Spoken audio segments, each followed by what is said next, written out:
Now. Hello, dear fellow members of NAWA, Florida. Today we are going to enjoy the presentation of Lolly Owens. She's an international artist who has exhibited in Canada and in other places, as we will find out. And during the pandemic, she used to live in Florida for 20 years, and then she relocated with her husband and parrot and cat to Pennsylvania. And she's near Pittsburgh, in Canonsburg. And when she was in Florida, she was teaching and exhibiting in places such as the Museum of Coral Springs. And she continues now teaching and giving workshops. And I know she's giving a workshop in September up in where she lives, I believe in Canonsburg, but we'll hear more about that. Her work is abstract and it's meditative, and she just wants to get away from the daily news and difficult situations we live in, and she moves through meditation to a place of comfort, which she portrays in her art. And what I see visiting her amazing web, which I encourage you all to do, is to see her beautiful paintings. And she has different scales. Some are 6x6, and they are, a lot of them are based on nature. You can see the trees, the roots connect, and that's how they support each other. And that's beautiful, what nature does, and how Lolly is so sensitive to this, and she's communicating this connection through her art in an abstract way. So it's delightful to see your work. It's very colorful, and you are a Nautilus Fellow member of ISEA, and recently she had displayed in St. Albert's Gallery in St. Albert's, Canada. And she also has a relationship with a gallery in New York, I believe, but you will tell us more about that. So she's been doing the demonstrations of art in McMurray Art League. Yes. Well, I want to bring you with me, Annabelle. Yeah. Wherever I go. So that's a wonderful introduction. Thank you. We are very proud to have you as a NAWA Florida member, and we can't wait to see your presentation. So with us today, August the 23rd, is Lolly Owens. Thank you. I'm so happy to be here. I miss being with artists in Florida, and especially Joanna Koch, who is one of my early mentors. Love seeing you here. And I would like to begin with a meditation, a short meditation designed for artists specifically, because one of the reasons I got into art, because I love color. And while you may love line and texture, color is a big part of our lives. And I hope you'll be able to hear some soft flute music in the background. Can you hear that, or only my voice? I could make it a little loud. It's only in your voice. Let me see if I can make it a little. How's that? No? Okay, no. All right. Well, pretend there's music.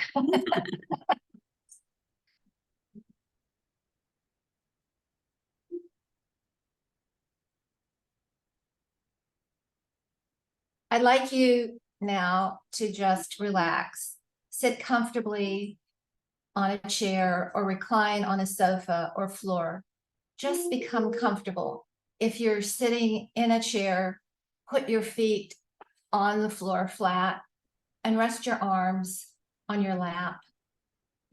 If you'd like your palms up and you intuitively put them that way, that's great. That means you're in a receiving mode.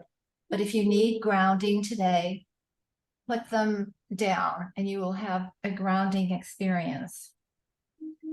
You may lower your eyes or close your eyes, whatever feels comfortable to you. And I'd like you to now just notice how you are feeling. Tune into your breathing. Just notice how you're doing it. Try expanding your belly as you inhale and tighten your belly as you exhale. You can feel that by putting one arm on your stomach and one on your chest.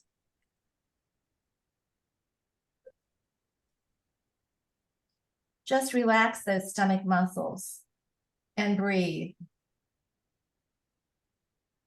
Create a picture in your mind of a rainbow and see vivid colors and hues. I'd like you to think of the color red, such as red glass, apples, roses.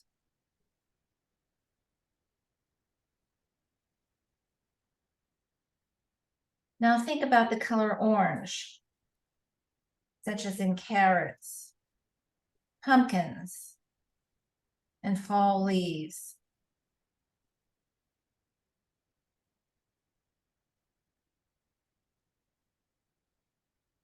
Think of the color yellow, sunshine, butter, baby chicks. Now the color green, forest, frogs, emeralds. Picture them in your mind. The color blue, ocean waves, blueberries, the sky.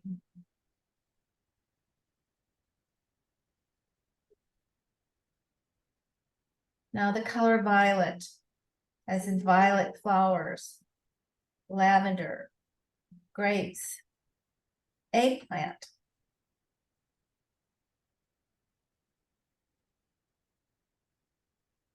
Focus on all of these colors again. Let them play in your mind. What color suits your current mood?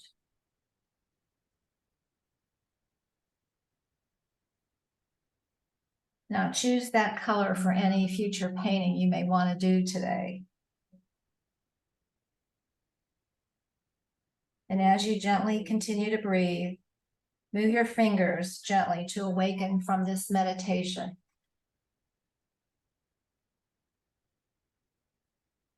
On the count of 3, you will slowly open your eyes and we will begin thinking about painting and life and art. 1, 2, 3. Welcome back. I hope you enjoyed that brief meditation on color.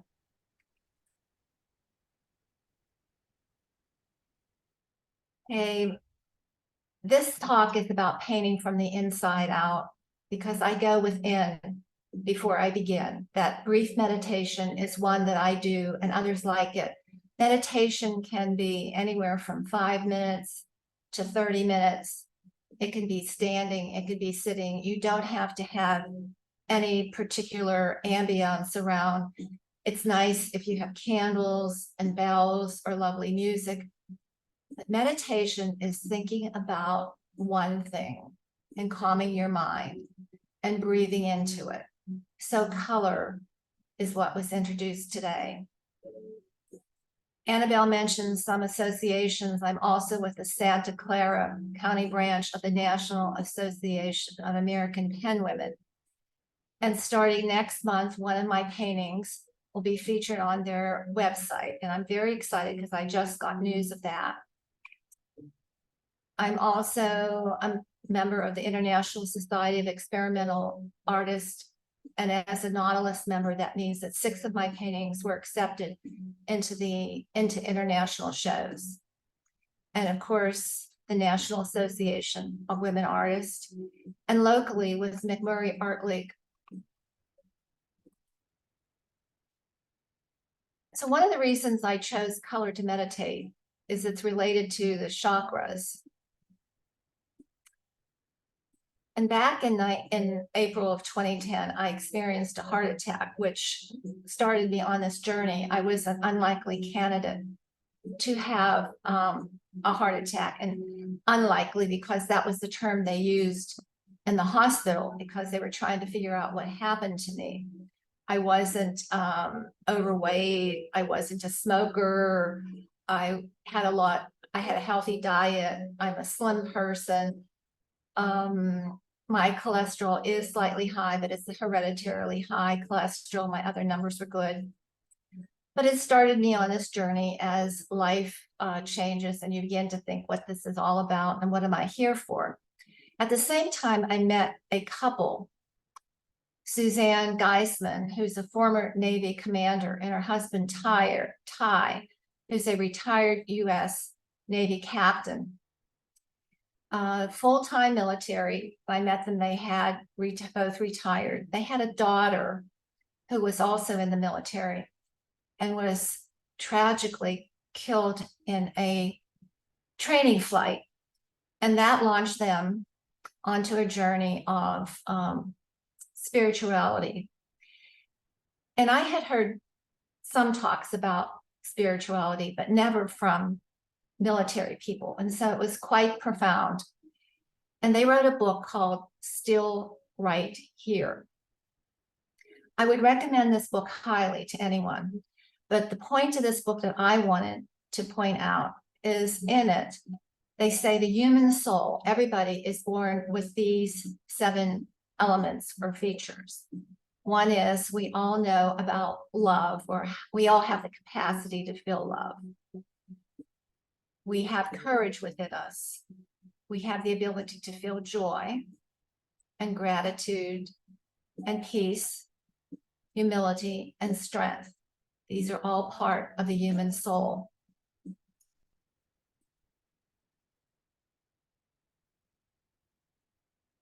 So I was moved by their elements of the soul, and well, it's going back to the chakras. You will see that they all have colors associated with them. So in my study of personal growth, I took the 7 elements of the soul and assigned colors, meaning for my colors to use when I paint. So love became red. Courage became orange. Yellow for joy, green for gratitude, blue for peace. Humility became indigo, and strength became violet. So when I begin a painting in my studio, I have these colors listed. And after meditation, I sometimes have a color in my head from meditating. And so that tells me I want to communicate strength today, or perhaps it's courage.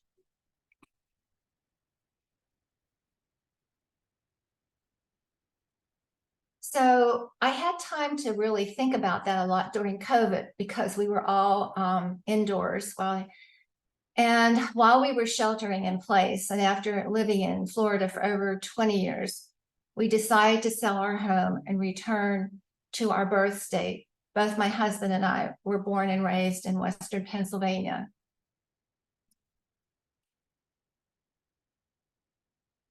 Once we got here, we moved into a lovely 3-bedroom home in Pittsburgh. And during the short time we were there, I experienced some additional health issues.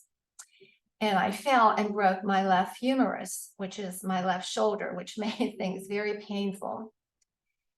And I was trying to get back in the groove during a transition from moving from the house to a 1-bedroom apartment and then falling.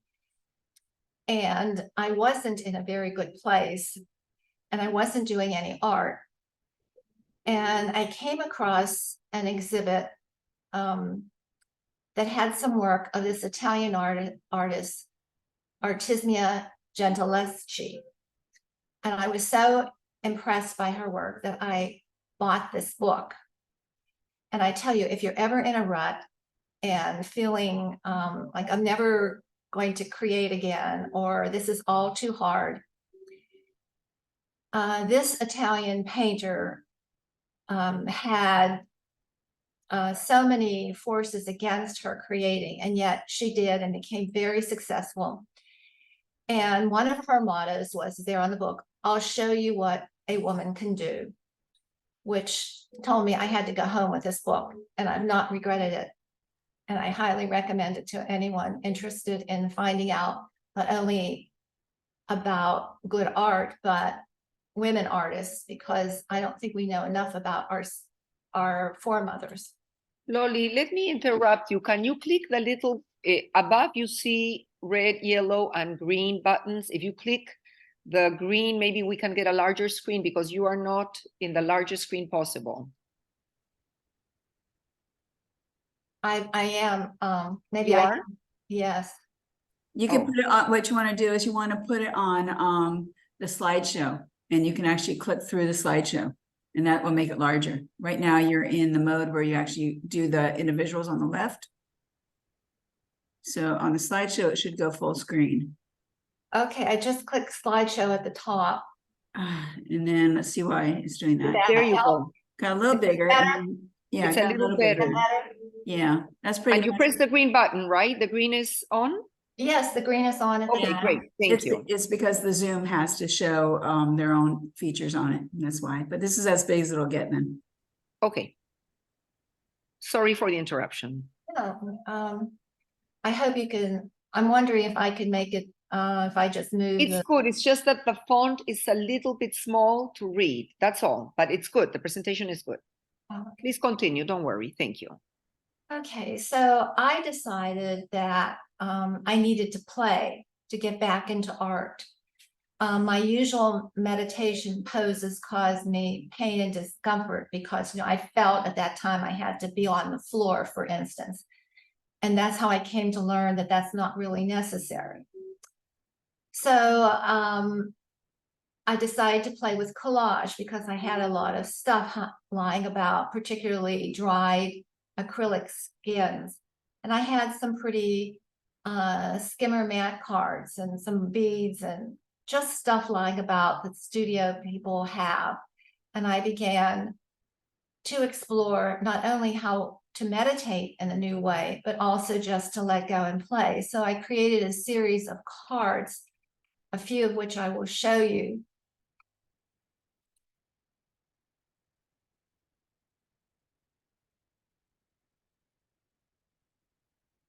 And I began to notice they were filled with nature. And then in unpacking, I rediscovered these rocks that I have collected from wherever we have lived in the United States. I just love the way rocks look. And if you look at them carefully, you will see various shapes and sizes and colors. So I unpacked them and decided to, and moving from the collage work play to play with my rocks and touch them and feel them and see how that was, because I wasn't getting out much due to my fracture. So here's a simple rock that I'm not quite sure what state I found this in, but you can see it has various shapes within it. There's some yellow in through here, and there's some blue, and there's white, along with the neutrals.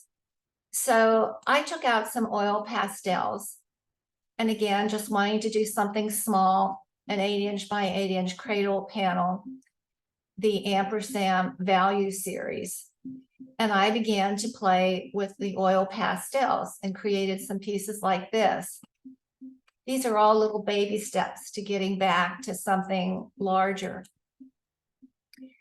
When we moved to our apartment building, one of the reasons we committed is that this is a shared studio space. When I lived in Florida, I shared studio space with a number of artists in Sarasota, and that was always a great experience for me, and I missed it very much not having one. So this is what my current shared studio space looks like. I do maintain a smaller studio in our apartment, but this is where I work more often. And this is the view from the back. So you can see there's lots of green trees, and I'm so grateful. And there's a lake down in here. And then there's a deck. It's quite beautiful. And there I am with my studio assistant, Ben. She's been with me ever since we lived on Anna Marie Island in Florida, because that's where I found her. So I began to do things a little larger, and this piece was exhibited in 2022 at the 133rd annual exhibit of the National Association of Women Artists in New York City. And you can see I'm starting to get it out of my funk. It's a little larger and the colors are joyful. Getting back to the color choices, it's predominantly yellow. And that's because I was starting to feel better. These are a series of small 6x6. I became involved with a group in Pittsburgh in an area called Churchill. Amazon was determined to build a warehouse there, a robotic warehouse that would involve, first of all, leveling a mountain and cutting down 16,000 trees. This is a very small or suburban community outside of Pittsburgh, and a very active group. And I decided to paint, I painted a few larger paintings, but most of them were 6x6, because to help pay the legal fees, people who donated $75 or more would get their choice of a small painting. And this is an example of some of the trees that I did.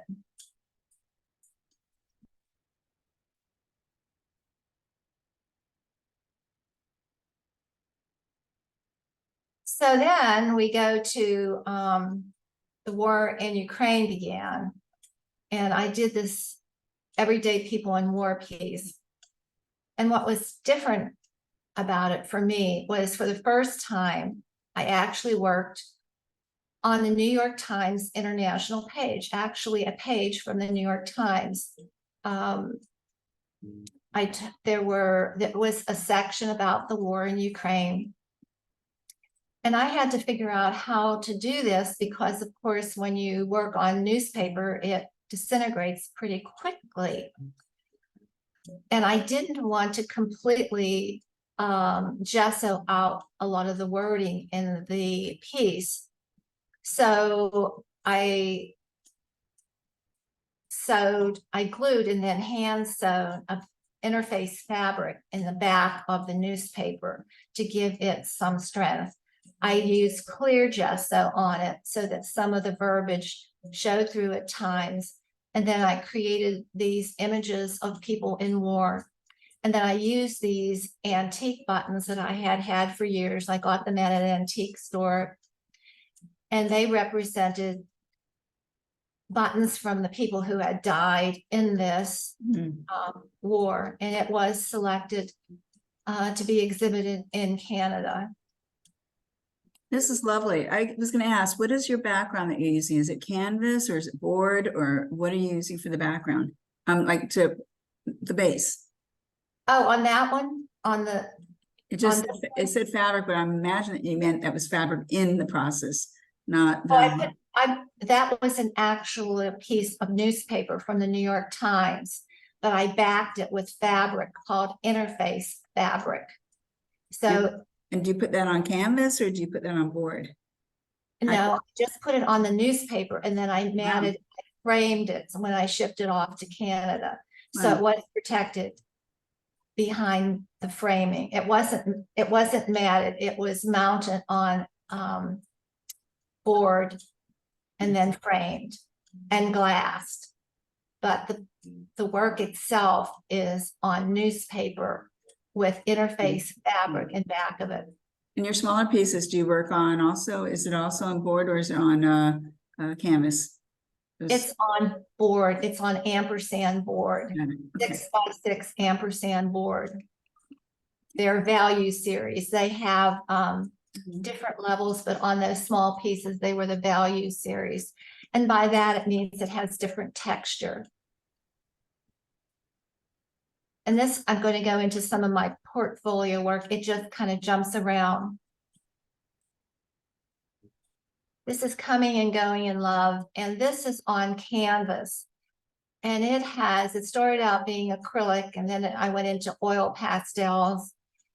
And then I started collaging some, this is rug material, you know, the matting in back of rugs so it doesn't slip. And so I added that to be the ladder feature. There is some string in here, but it's about love and the confusion of love and coming and going. And there are people here, there are figures and faces. And there's one here donating our confusion, sometimes our happiness. But for me, this was all about love coming and going.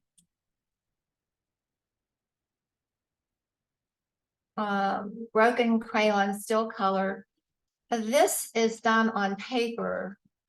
It's elephant size paper. It's 140-pound cold press, but I use 2 coats of gesso on the front and 2 coats of gesso on the back so that it becomes heavier paper. And when I work on it, I'm not the gentlest person in the world. When I work on my work, I just get kind of carried away with. Jeannie is the same way on paper. This is on cradle board, 24 by 24 by 2. It's focused on love. When I found those elements that I discussed in the beginning, I thought I would do like 50 pieces all on love and 50 pieces all on courage and 50 pieces on all the 7 elements. I was overly ambitious. And I do have some series focused on love, but certainly not 50. And now my interest is, as the world is changing, is continuing to change as well. Kokopelli was one of my happier pieces with joy and courage. Because Kokopelli is a Native American prankster. He goes into villages and he can be naughty or nice depending on you. And I just love him because of his mischievousness. So new work brings you up to 22 and 23. And this is the piece called Let's Swing, and it will be on the website of the National Association of Pen Women. I had submitted several pieces for consideration for a month on their website under the art section, because pen women are female artists involved in writing and in creating of music and dance, as well as painting. And they chose this one.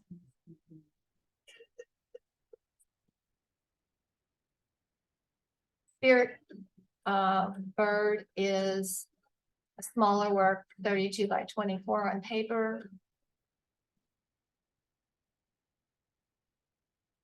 In Fog, Looking for a Bright Spot. This is on cradle board. These are the brushes I typically paint with, and you will see that I have hardware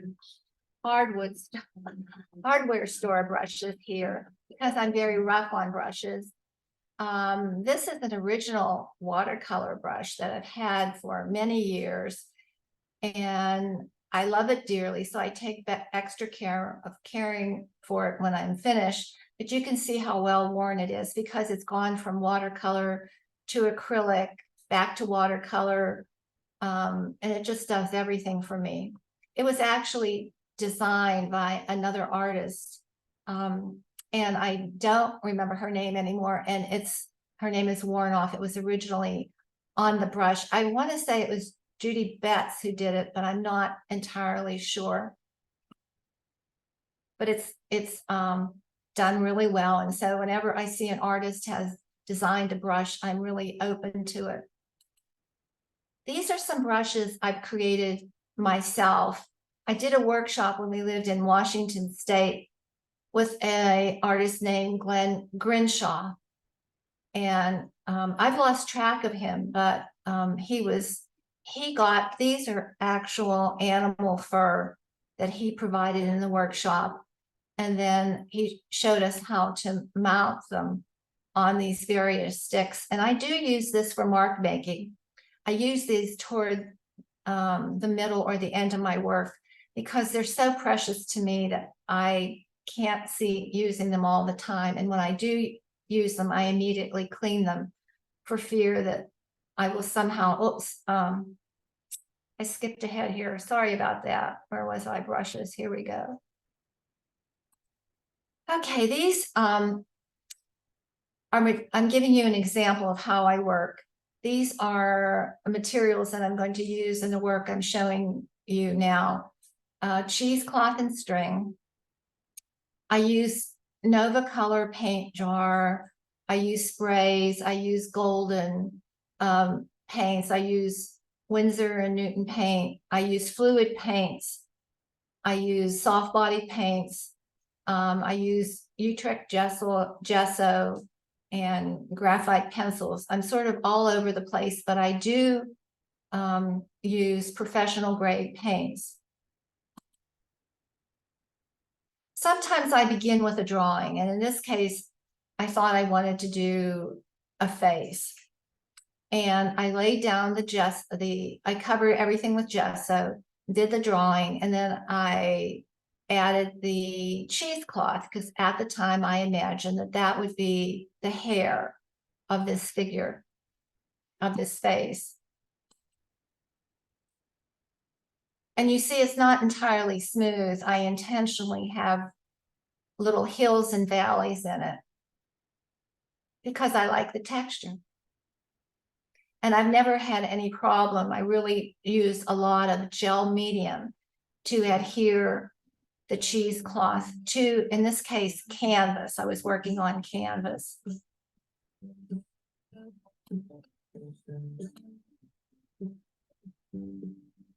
Then I added some string to it.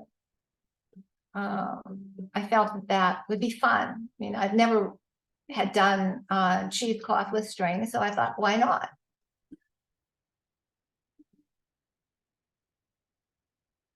So this would be my first wash of colors, and that's how it looks. And as I work, I turn it around and I do multiple layers of colors and washes. And you see, I start adding in some over in here are some charcoal marks, because maybe I'm expressing something I'm feeling at this time. One of the things that I do with my painting is I let out the emotion. I often do writing on my paintings. If I'm happy, if I'm angry, if I'm frustrated, and I'll write words on it. And then as the paint goes on it, they begin to blur. You don't really know what's on there, but it's in there. I know it's there. So you can see here, I've added some really thick purple paint in through here. So this is my tube paint in here because I'm layering and there's fluid paint in here, and I wanted some additional thick paint because I adore texture. And that's the finished piece. And you can see that what I had initially thought of would be her hair has now become her scarf, which this is her head up here, and down here is the cheesecloth, and down here is the string. And she's in a space, she's in a gap between thoughts where we're, we're supposed to be thinking of something else, but then something else catches our mind and we go off, or at least I do, I go off into the space and there I go. And so that's how that one developed. Frequently, I don't do any drawing. I'll just start off and then look for a composition, or perhaps a face will appear.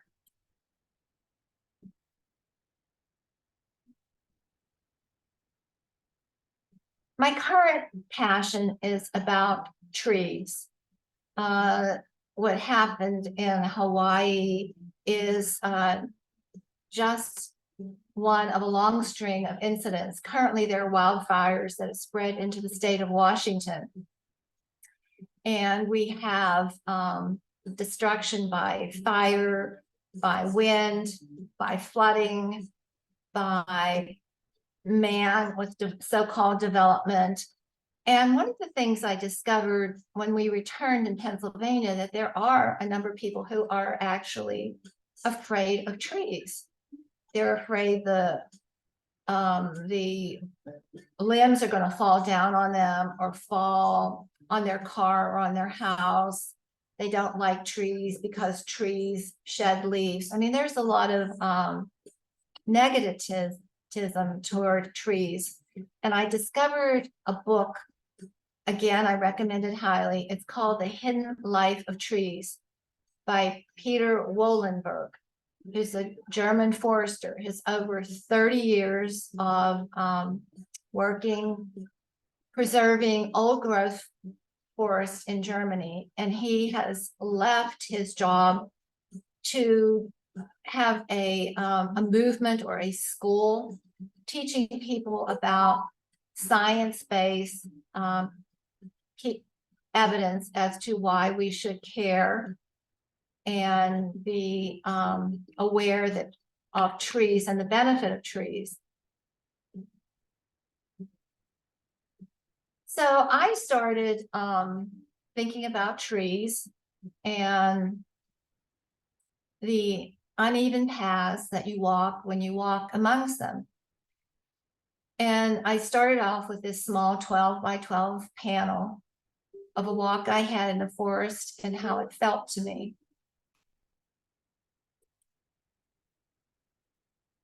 This piece is actually one that I started in Florida because we lived in Florida for 20 years and certainly saw how it had changed in 20 years in terms of so-called development, because the first thing that happens is that every tree is knocked down.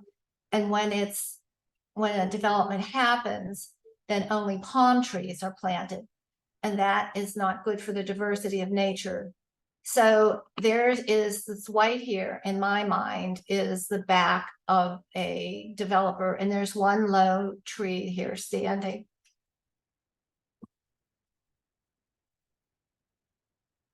So then I started reading more about trees because of Peter's book, but also then I found poems about trees. And this is a very well-known poem about trees. Actually, if you just research poem about trees, this is the first one that comes up, and was written by a man who unfortunately died during World War I. So I started this painting by writing right here, I think that I shall never see a poem as lovely as a tree. And I actually had some more lines into it, but as I began to paint this, I covered over the lines. But it's all based on this poem, but also on the rings of a tree, because these are things we may never see again, because it takes trees a long time to create rings like this.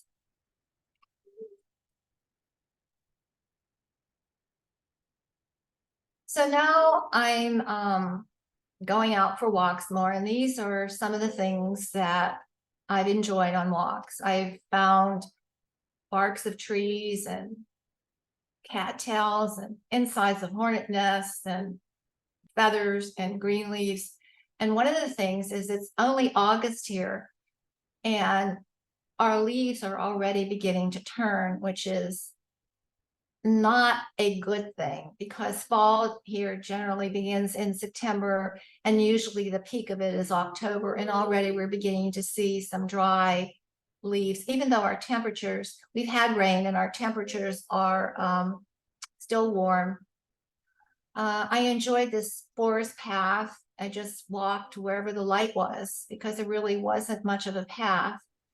And for the first time in my life, I saw wildflowers along a riverbank. As I was born and raised in Pittsburgh, it's steel mills I grew up with along the banks of the river. And now the steel mills aren't there anymore, but what they've turned into, there's a county jail I couldn't believe was built along the river banks.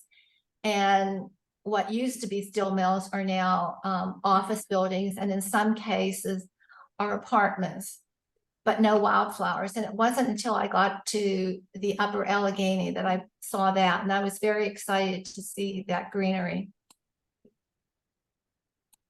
Just have a few more slides here. This fascinated me because this is hornet's nest. This was inside the hornet's nest.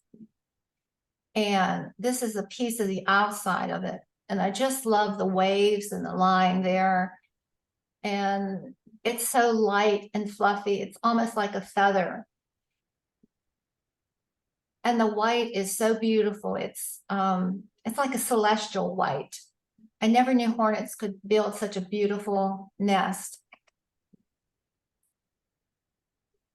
And I'm ending with this because Western Pennsylvania has a trolley museum. And I actually rode on a streetcar named Desire. This was run in New Orleans for many years before the trolley museum got it. And you can see the conductor here, but the electric trolley was built by the St. Charles Electric Trolley Company, and they did name it Desire. So I end with this because don't allow your desire to create to die, because that is part of what I went through because I was so concerned about it. I became so overwhelmed by COVID and the move and then health issues. But it's much better to work through them little steps at a time. Wonderful.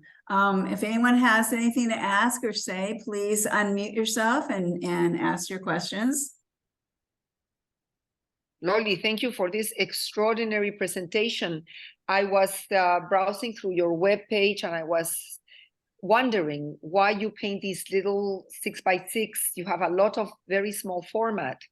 So I think that this inspires you to maybe create larger ones. And I wonder how frequently you are working on these and how long do they take you to do? So are you working on an almost daily basis? And I also want to add that I enjoyed your yoga practice, meditation when we started. This morning, I happened to have done some yoga, so this was just a continuation for me. And it was very interesting because I haven't done it directly before you start work itself. You know, I do it, I shower, I'm ready, but not just before, you know, you quiet your mind. And I think it's a beautiful discipline. And I think I will keep it. I enjoyed it very much. Good. I'm so happy to hear that. It brings me such peace to begin that way. For many reasons, I seem to be an uptight person, so going to yoga helps me to settle down. The other thing that helps me as I'm painting, I do keep a timer. Like I will paint in 30-minute segments, because if I don't, I will just get lost. And then when I come out of it, I am frequently so sore, my shoulders, my neck, and my hands, that it's very hard for me to recover from that. So if I set the timer for 30 minutes, I will do something completely different. I will run around that long table that is in the studio. I will jog around it, or I'll do jumping jacks, or I'll do push-ups against the wall. I'll do physical things. And I have found that to be a great relief. I can actually feel the energy, the tightness just flow out of me. And then I'm ready to go back again. So you may find that helpful. Getting back to your question about the little 6x6s, I go through phases with them. When I feel stuck, then I will just do something small. Because when I started painting, I got caught up in this idea, you know, I started in watercolor, and buying quality watercolor paper is expensive. It was to me. And so I'd have this beautiful sheet of white watercolor paper, and I'd almost be afraid to use it. So one of the things I did was tear it into smaller pieces, because one, there'd be more surfaces, and two, I wasn't so intimidated by it. So that transitioned over to using the cradle boards because they are smaller and they're easy to do. And I can do these little like warm up exercises or just try things out or to get me out of a rut I may be in, or I don't know what to do. So I'll just try this. I find that when I start putting paint on a board or paper, something opens up for me. And I think that's something all of us has. Sometimes we get too involved in our minds, or we think, I have to do something perfect, or I have to spend hours drawing this out and thinking about thirds and thinking about color balance and thinking about all these rules we have learned. And sometimes it's just like, I just want to have fun. So I allow myself a little piece of paper or a little cradle board and I have fun with it. And then I do them because for fundraising, it's a little thing. Many people have a lot of their own art collection, major pieces, but they're always willing to buy something smaller. They can fit it in or perhaps give it to as a gift. Or if they're traveling, put it in their suitcase. So a smaller thing is easier for people to buy in many cases. So I try to do something daily. If it's not actually painting that I'm reading, I mentioned these books that I read, or I'll watch some videos of other artists, but there's something always art related. And of course, now the walks have become art related for me because I'm so concerned that we won't have this anymore. It seems to be being destroyed faster than we can replant. And after reading Peter's book about the lives of plants, you realize how important older trees are. They're like families, family members, and they, through their root system, communicate with each other.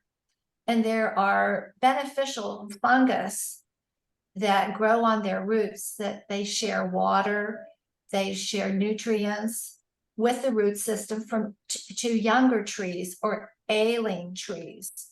That's why it's very sad, and it's happened here in this community in which I live. All the trees around us are oak, but someone decided to replace an oak tree with a maple, and that tree is not doing well. It's in shock, and I'm hoping that it'll come back. Every day I walk by it and I send it a blessing. But there's no other maple around. There's no other tree around to teach it how to live in this environment. So when you plant trees, it's best to plant 2 or 3 in the same species together rather than just one. It's a higher probability that it will survive. So, so I take walks and I notice things like this, which frustrate me. So it's not necessarily a good walk. So then I have to come back and then I'll create something that has lots of trees in it to make up for the tree that is all by itself.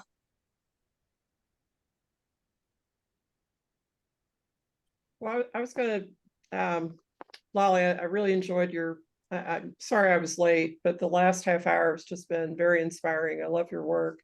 Thank you. I was born in Pennsylvania and like you, and I've lived in Florida. I'm in Gainesville, Florida, almost 40 years, and have witnessed the decline in health of the freshwater springs up here in North Florida, et cetera. But I did want to give you a little bit of comfort. In this part of the state, when developers come in, and let's face it, they're building homes for people that want to buy them.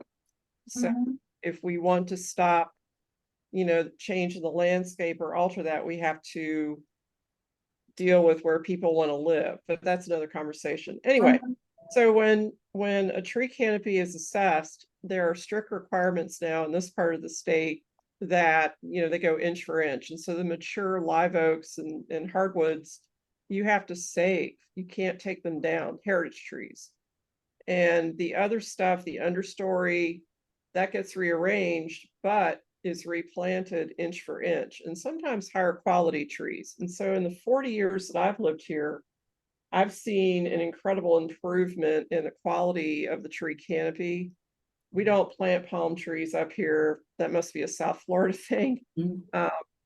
But likewise, deciduous trees don't survive in South Florida. So you have to plant, you know, where things are going to grow. And if you haven't read it, I would recommend, what was the guy's name? I can't remember the author's name, but Overstory, which is also about trees and the very phenomenon you were talking about, the root system. And it's more of a community that lives underground more than above ground. I thought it was fascinating. But anyway, wanted to share a little good news for you. Well, thank you. I appreciate hearing that. And in South Florida, again, we've been away now for 2 years, but when we were there, HOAs play a major part in this because Manatee County does have some enforcement like you're talking about when a developer comes in, has to plant so many canopy trees. But one of the things we ran into was if the tree dies, who is enforcing that rule? There's no enforcement of it. And when you go to a county or a state level, again, it's the enforcement issue because there's no money to back it up. And then we had an incident where the homeowner on his own replaced a tree that was a canopy tree. Unfortunately, it hadn't been properly planted, but he replaced it with a palm tree. And because the current HOA official didn't want to upset him, he said, oh, that's okay. And so he let it pass. Again, enforcement became an issue. And hopefully in your part of the state, that isn't so much as it was in the community that we lived in. And so it was part of the our frustration in living there is to have to watch this. As you know, you've lived there longer than we have, and it's just very hard if you care about nature to see what's happening. Yeah, and the answer to that is a requirement for survivability. So if it doesn't survive 2 years or 5 years, the developer has to come replant. So I think we're farther ahead in this part of the state. I think so, because the developer had already turned it over to the homeowners, and so then it became a homeowners association thing, not the developer. But I was really taken with your remarks because there's a continuing series that I'm working on up here about the freshwater springs and rivers, which is informed by a lot of pain, you know, watching what's happening in nature up here. So thank you for that. Thank you for your comments. Well, I want to thank you very much. Your stuff is beautiful. All your work is beautiful, and it's actually very inspiring. Again, like Annabelle said, with the whole meditating thing, I get stuck sometimes. Like I work too large sometimes, and then I'm all anxious to get started on it, and then I get partially into it. I'm like, I really don't like this, and it's like, what can I do? What can I do? And the whole idea of standing back, and maybe I don't work small. I do that too. I have some small pieces too.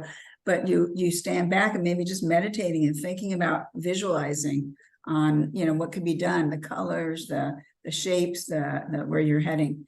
It does help. I like the idea of meditating. That's wonderful. Yeah, good. Glad to hear that.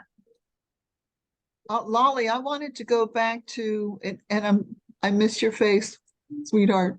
When it comes to those collages, I remember going through a period when I was in academia, and I was asked to do 50 collages. And I remember thinking, okay, I'm doing all right up to number 25, but what do I do for number 44?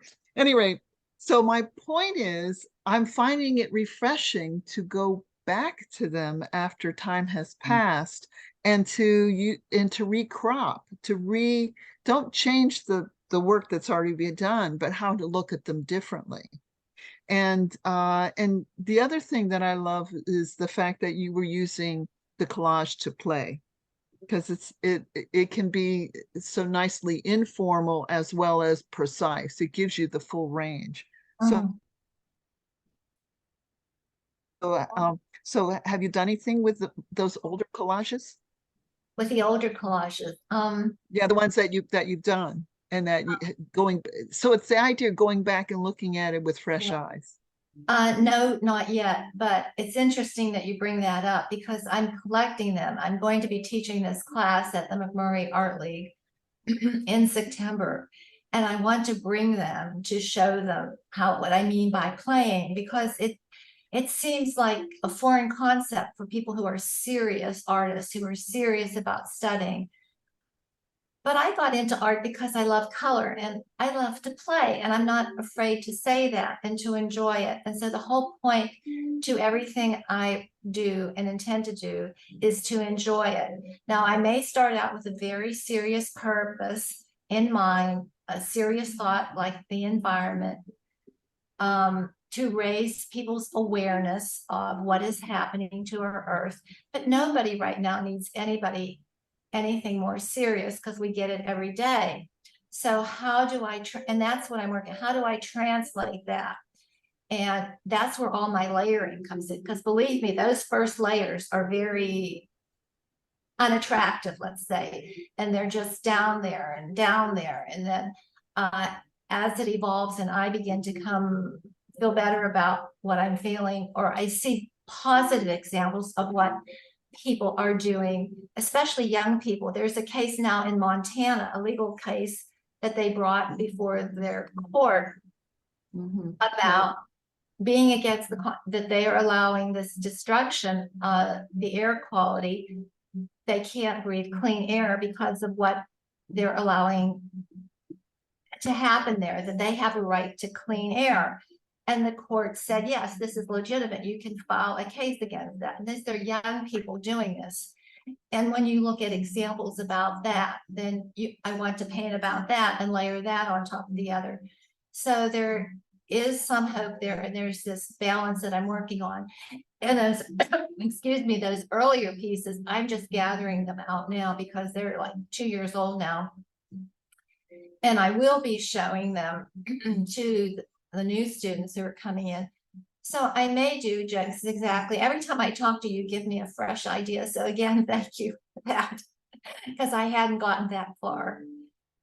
This is why I love being with artists and talking with them, because of the sharing, just get new ideas and new perspectives. And I miss that. And while I am involved locally with the McMurray Art League, it is a smaller group of artists, and they are very fine, realistic painters. And of course, I'm in another spectrum, so that's a little different for me.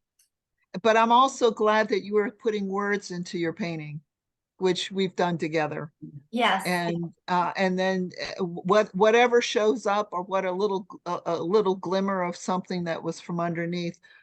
Everything that's, now I know this is a personal bias, but every time for me, when I look at a painting and I can see more and more underneath, it makes the whole experience more rich. And so layer on, I say, keep going, baby. Yes, I agree with that very much so. And also lighting makes a big difference. I encourage people to try a painting in different lighting. And also with mine, because when I paint, I'm constantly turning it around, especially in the early layers, at 90 degrees. And it's part of the break I take when I do those 30-minute breaks. I run around and then I turn the painting around, sometimes even more frequently than every 30 minutes, maybe after I do one layer and then I turn it around and do another layer and turn it around. So because I do a drawing underneath it, sometimes the drawing just becomes a parameter for, okay, I have a new color. Maybe I want the color over here by this edge. And it's fun. And I always know that whatever I make, I can always simplify it.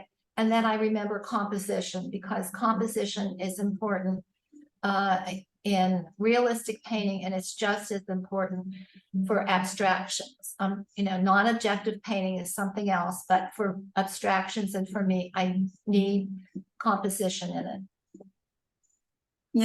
Also to reiterate what you said is that about wanting to like talk with other artists and hear the ideas and stuff. I wanted to say thank you to everybody that does show up to these, online Zoom presentations, because it's your feedback that inspires and that encourages, and it's just very nice when you guys show up in person to listen to these talks. I mean, yes, we do put it on YouTube. I'll have it up on YouTube in the afternoon, but by far, this is wonderful to hear the interaction between everybody. Thank Yes. you. Is there any other questions? You've been very generous showing us the process, the meditation, everything. We are very thankful. It's been delightful. And the example that you started, for instance, with the cotton, the cheesecloth, in one way, thinking that would be the hair, and you say you're playful, and you ended up completely putting it as a scarf. That just goes to show you don't have to stick to the original idea. You can just play with it and choose to see coming through. And I think that is a very good lesson for life. Sometimes have an idea, this is what life will be all about, and it's not. As long as we adapt and we're happy and we make the best of it, that's all that matters. So that's a great life lesson for all of us. So thank you, Loli. This has been wonderful. We've had a beautiful morning with you and all of the participants. Looking forward to our future presentations coming up next month in September. Avril Menkes. So please tune in. She also works in a lot of diverse media. 27th of September, please. Thank you again. Thank you, Loli, very much. Bye. Bye-bye. Have a lovely creative week, ladies. Thank you.